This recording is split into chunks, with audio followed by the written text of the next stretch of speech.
आप सभी को मेरा सादर जय जिनेंद्र। कई बार हम लोग देखते हैं कि किसी को बहुत बीमारियां लग जाती हैं, उसका कोई इलाज नहीं होता है। यह सब तब होता है जब हमारा कोई ना कोई ग्रह हमसे रूठ जाता है। किस जातक के जीवन में कौन सा ग्रह अशुभ प्रभाव डाल रहा है, इसका निर्धारण उसके जीवन में घटने वाली घटनाओं के आधार पर किया जाता है। जीवन में घटने वाली हर शुभ अशुभ घटनाओं के पीछे ग्रह और नक्षत्रों का विशेष योगदान होता है। ग्रहों के सांकेतिक लक्षणों के माध्यम से हम उनके शुभ और अशुभ प्रभावों को जान सकते हैं। अनिष्ट फल देने वाले अनिष्टकारी ग्रहों का उपाय, पूजा पाठ, जप, दान, अनुष्ठान कर उसके प्रकोप को शांत करके हम अपने जीवन में सुख, शांति, समृद्धि हासिल कर सकते हैं। विभिन्न ग्रहों की अशुभ स्थिति पर प्रायः निम्नलिखित लक्षण पाए जाते हैं। आइए अब हम बात करते हैं किस ग्रह के रूठने से हमारे जीवन में क्या दिक्कत आती हैं। लेकिन उससे पहले आप सभी चाहते हैं कि माँ लक्ष्मी और आदिनाथ भगवान का आशीर्वाद आप सभी पर बना रहे, तो आप इस वीडियो को लाइक करें, चैनल को सब्सक्राइब करें और कमेंट बॉक्स में अगर आप सनातन धर्म से हैं तो जय लक्ष्मी माता, और अगर आप जैन धर्म से हैं तो जय श्री आदिनाथ अवश्य लिखिए। नंबर 1, सूर्य। अगर हमारी कुंडली में, आपकी कुंडली में सूर्य नाराज है तो उसके हमें निम्न लक्षण देखने को मिलेंगे।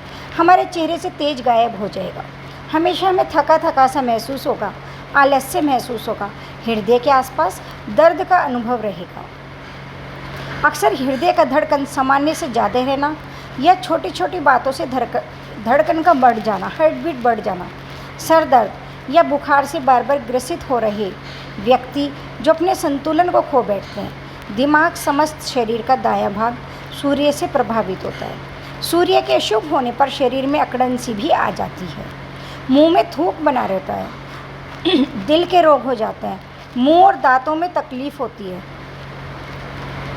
सरकारी नौकरी में दिक्कत आ सकती है। अगर ये लक्षण आपके भी जीवन में देखने को मिल रहे हैं तो समझ जाइए आपका सूर्य ग्रह कमज़ोर है। तो हमें सूर्य ग्रह को प्रसन्न करने की बहुत आवश्यकता है। उपाय, अगर हमारे जीवन में यह सभी समस्याएं हैं तो सूर्य दोष निवारण के लिए हमें सूर्य ग्रह की पूजा करनी चाहिए। आदित्य हृदय स्तोत्र, आदिनाथ स्तोत्र का भी पाठ करें, विष्णु भगवान की पूजा करें, आदिनाथ भगवान की पूजा करें, गेहूँ, गुण, तांबे का दान करना चाहिए, पद्म प्रभु भगवान की जाप करनी चाहिए। नंबर 2, चंद्रमा। अगर हमारा चंद्रमा खराब है तो हमें निम्न संकेत देखने से हम समझ सकते हैं कि हमारा चंद्रमा कमज़ोर है।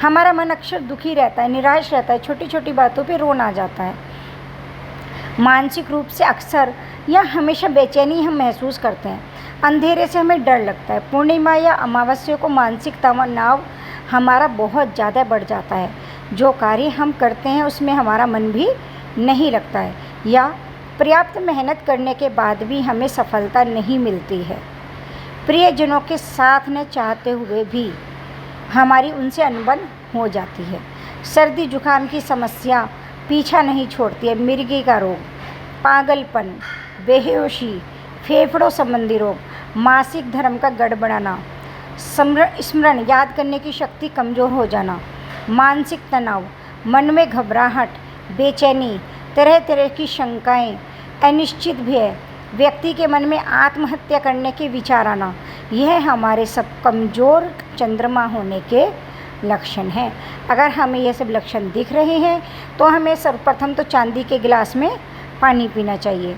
हमें चंद्र दोष के निवारण के लिए शिव जी की उपासना करनी चाहिए, महामृत्युंजय मंत्र का जाप करना चाहिए, चावल, दूध, चांदी का दान करना चाहिए, चंदा प्रभु भगवान की जाप भी करने से विशेष फल का प्राप्त होती है। मंगल ग्रह, कुंडली में मंगल ग्रह के खराब होने पर हमें निम्न लक्षण देखने को मिलते हैं। आँख में अक्सर कोई ना कोई दिक्कत बनी रहना, जोड़ों में दर्द, खून की कमी होना, टाइफाइड, पीलिया जैसे रोग होना, उच्च रक्तचाप, वात रोग, गठिया, फोड़े, फुंसी, जख्म, चोट बार बार आ जाना, बुखार आ जाना, शरीर में कंपन होना, गुर्दे में पथरी हो जाना, शरीर की ताकत कमज़ोर होना, मनोबल कमज़ोर हो जाना, शरीर के जोड़ों में दर्द रहना, मंगल से संबंधित बीमारी, रक्तों में विकार, रक्त में कमी, अशुद्धि, बच्चे पैदा करने में तकलीफ, बच्चे अगर हो भी रहे हैं तो जन्म होने के बाद वे कई बार मर जाते हैं। पराक्रम में कमी, उत्साह में कमी, वाणी कर्कश हो जाना, ना चाहते हुए भी किसी के साथ भला बुरी बात करना, बाद में पछताना, यह सारे मंगल ग्रह खराब होने के लक्षण हैं। इसके निवारण के लिए हमें वासु पूज्य भगवान की जाप करनी चाहिए। सनातन धर्म से अगर हमें तो हमें हनुमान जी की पूजा करनी चाहिए। हनुमान जी की पूजा करनी चाहिए। हनुमान मंदिर में प्रसाद बांटना है, लेकिन हमें वह बांटा हुआ प्रसाद अपने घर नहीं लेकर आना है। मसूर की दाल, लाल मूंग की दाल का हमें दान करना चाहिए। नंबर 4, बुध ग्रह। अगर हमारी इस कुंडली में बुध ग्रह कमज़ोर हो गया है तो हम हकला कर बोलेंगे, बार बार हिचकी आएगी, वाणी से जुड़ी समस्याएं पैदा होंगी, कर्ज में पड़ जाएंगे, पड़ोसियों से कलह रहेगा, नर्वस सिस्टम कमज़ोर हो जाएगा, दिमाग अक्सर भ्रमित रहेगा, सोचने समझने की शक्ति कम हो जाएगी, सूंघने की शक्ति भी क्षीण हो जाएगी, दांत समय से पहले ही खराब हो जाएंगे, मित्रों से संबंध बिगड़ जाएंगे, अशुभों बहन बुआ मौसी पर विपत्ति आती रहेगी, नौकरी या व्यापार में नुकसान होना, संभोग की शक्ति क्षीण हो जाना, व्यर्थ की बदनामी, हमेशा घूमते रहना, पहाड़ी इलाकों में ज़्यादातर, कोने में अकेले का मकान जिसके आसपास किसी का मकान ना हो। अगर हमारे को अपने जीवन में यह लक्षण दिखाई दे रहे हैं तो हमें समझ जाना चाहिए हमारा बुध ग्रह उदास है। इसके लिए हमें दुर्गा सप्तशती का पाठ करना चाहिए, माँ दुर्गा की उपासना करनी चाहिए, साबुत मूंग दान देना चाहिए, पक्षियों को चिड़ियाओं को सुबह सुबह कोई भी चीज़ डालनी चाहिए। बृहस्पति अगर हमारा कमज़ोर है, बृहस्पति ग्रह गुरु के खराब होने के बहुत लक्षण अगर हैं तो उसमें अपयश मिलता है, किसी और का दोष भी अपने सिर पर आ जाता है, श्वास दोष का शिकार हो जाता है, धन की चोरी होना, प्रेम में असफल होना, बुरे सपने आना, मंगल कार्यों में विघ्न आना, आवेश ऊर्जा की कमी होना, शिक्षा में जितनी मेहनत करे उतना फल नहीं मिलना, श्वास रोग, वायु विकार, फेफड़ों में दर्द, अस्थमा, दमा, गर्दन, नाक, सिर में दर्द भी हो जाता है, पेचिश, रीढ़ की हड्डी में दर्द, कब्ज, रक्त विकार, कान दर्द, पेट फूलना, जिगर में खराबी आदि, यह सब बृहस्पति ग्रह के कमज़ोर होने के लक्षण हैं। इस तरह के लक्षण दिखने पर तुरंत ही बृहस्पति ग्रह को हमें मनाने का उपाय करना चाहिए। हमें सर्वप्रथम तो आदिनाथ भगवान की जाप करनी चाहिए। अपने जो भी हमारे इष्ट गुरु हैं हमें उनका पूजन करना चाहिए, उनका भजन करना चाहिए, ब्रह्मा जी की उपासना करनी चाहिए, चने की दाल या सोना दान कर सकते हैं, केले के पेड़ पर चने की दाल भी चढ़ाकर हम आ सकते हैं शाम को भिगोने के बाद सुबह अगले दिन। अगर हमारा शुक्र ग्रह कमज़ोर है तो इसके लिए हमें जो हमारे लक्षण हमें अपने शरीर में दिख रहे हैं, अपने जीवन में दिख रहे हैं, जैसे त्वचा रोग से पीड़ित होना, पराई स्त्री के साथ संबंध रखना, गुप्त रोगों से पीड़ित होना, कर्ज में डूबे रहना, खूब परिश्रम के बावजूद आर्थिक सफलता न मिलना, अंतड़ियों के रोग, गुर्दे का दर्द, पाँव में तकलीफ, यह सब शुक्र ग्रह के कमज़ोर होने के लक्षण हैं। इसके लिए हमें पुष्पदंत भगवान, देवादिदेव 1008 पुष्पदंत भगवान की जाप करनी चाहिए, लक्ष्मी जी की उपासना करें, स्त्रियों का सम्मान करें, स्त्रियों को गिफ्ट दें, स्त्रियों का सम्मान करना चाहिए।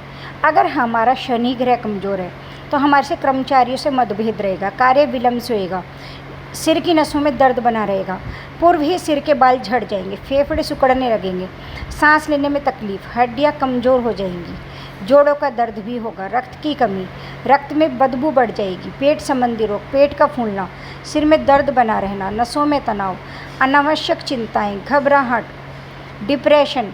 अगर हमें यह सब लक्षण दिख रहे हैं तो इसका मतलब हमारा शनि महाराज कमज़ोर हैं। हमें शनि महाराज को खुश करने की कोशिश करनी चाहिए, क्योंकि शनि सबसे ज़्यादा क्रूर ग्रह है लेकिन सबसे सरल स्वभाव के ग्रह माने गए हैं। अगर हम इन्हें थोड़ा सा भी मना लेते हैं तो यह बहुत जल्दी हमारे सभी कार्य सरलता से पूर्ण करवा देते हैं। मुनि सूरतनाथ भगवान की हमें जाप करनी चाहिए। शनि दोष निवारण के लिए काले घोड़े की नाल का छल्ला धारण करना चाहिए, लोहे या उड़द का दान करें। अगर हमारे जीवन में राहु ग्रह कमज़ोर है तो और हमें यह निम्न लक्षण देखने को मिल रहे हैं। अगर हम अनिद्रा से परेशान हैं, किसी भी कार्य को करने में अरुचि है, रोजगार में हानि, बुरे सपनों का आना, खासकर सांप जो स्नेक्स होते हैं उनको बार बार सपने में आना, परिवार में सदस्यों का बेवजह मतभेद होना, अपने से कमज़ोर दुश्मनों का भी अपने ऊपर हावी होना, गैस प्रॉब्लम, बाल झड़ना, उदर रोग, बवासीर, पागलपन, निरंतर मानसिक तनाव बना रहना, यह सब राहु दोष के लक्षण हैं। इसके लिए हमें पारशनाथ भगवान की जाप करनी चाहिए, भक्तांबर जी का काव्य नंबर 41 करना चाहिए। केतु ग्रह के लिए अगर हमारी कुंडली में केतु ग्रह कमज़ोर है तो इसके लिए व्यवसाय में अचानक बहुत नुकसान हो जाना, कर्ज में डूबे रहना, लड़ाई झगड़े से हमेशा परेशान रहना, आग के कारण आर्थिक क्षति होना, दुकान में आग लग जाना, घर में आग लग जाना, भाई बहनों से माता पिता से मतभेद होना, जीव जंतुओं से सामान्य से अधिक खौफ होना, जानवर के काटने का भय सताना, पेशाब की बीमारी, संतान उत्पत्ति में रुकावट, सिर के बाल झड़ना, शरीर की नसों में कमजोरी से आ जाती है।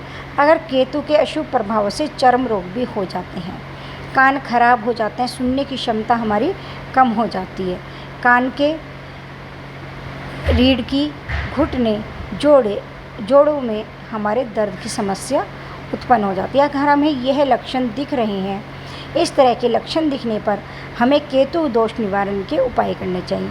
हमें भक्तांबर जी काव्य नंबर 17 और 18 का पाठ करना चाहिए। हमें लहसुन या हम धारण कर सकते हैं, लेकिन किसी विशेषज्ञ को अपनी जन्मपत्री दिखाने के बाद गरीब बच्चों को दान करना चाहिए। मंदिर जी में अपने हाथों से ध्वजा लगानी चाहिए। कुत्ते को हमें दूध पिलाना चाहिए, कुत्ते को मीठी रोटी हम खिला सकते हैं। ऐसे छोटे छोटे उपाय करने से हमारे जीवन में मानसिक शांति बनी रहेगी। हमारे नव के नवग्रह अगर हमारे पक्ष में होंगे तो हमारे जीवन में सुख, समृद्धि, आनंद का वास होगा। अगर आपको यह सब बातें अच्छी लगी हैं और आप चाहते हैं आगे भी आपको मिलती रहें तो इस चैनल को सब्सक्राइब करें। कमेंट बॉक्स में आप लिख सकते हैं अगर आपको इससे संबंधित कोई और भी प्रश्न और क्वेरी है। आप सभी स्वस्थ रहें, खुश रहें, आप सभी का जीवन मंगल में हो। इन सभी शुभकामनाओं के साथ मैं आपसे फिर से एक अच्छी वीडियो के साथ मिलूंगी, अच्छी बातों के साथ मिलूंगी। तब तक के लिए सादर जय जिनेंद्र।